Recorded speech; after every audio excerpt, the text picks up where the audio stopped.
Let's go, sa go. So guys, mga kamoto pa. Mga features na nagustuhan ko dito sa Skygo KPV 150. Let's go! Maglo-long drive ka ba? O yan, may utility storage ka na napaka-generous, napakalaki ng storage niyan. Kasya 2, up to 3 smartphones dyan. At sa kabila naman, hindi mo na kailangan magpakabit ng USB ports at meron na. Kable na lang ang kailangan mo, di ba? At kung kailangan mo pa ng cigarette lighter, bili ka na lang at meron na ring port para dyan.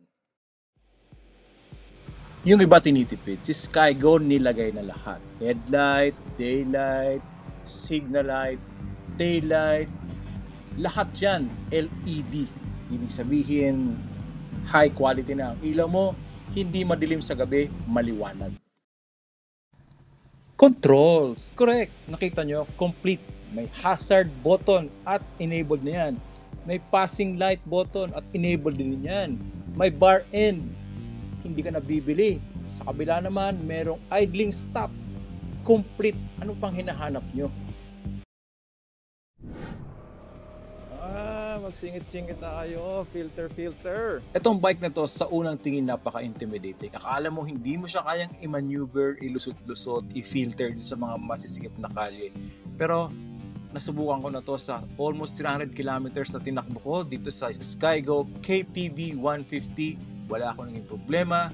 Napakadaling i-maneuver, ilusot-lusot sa mga singit-singitan, and hindi siya nakakapagod dalhin. Overall, nagustuhan ko tong review ng Skygo KPV 150 na pinahiram sa atin ng Skygo Philippines.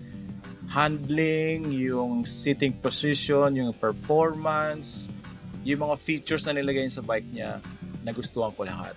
And ayun, at I highly recommend na test drive nyo rin siya kung mayroong mga dealers na malapit sa inyong lugar. Ililista ko dyan sa description sa baba.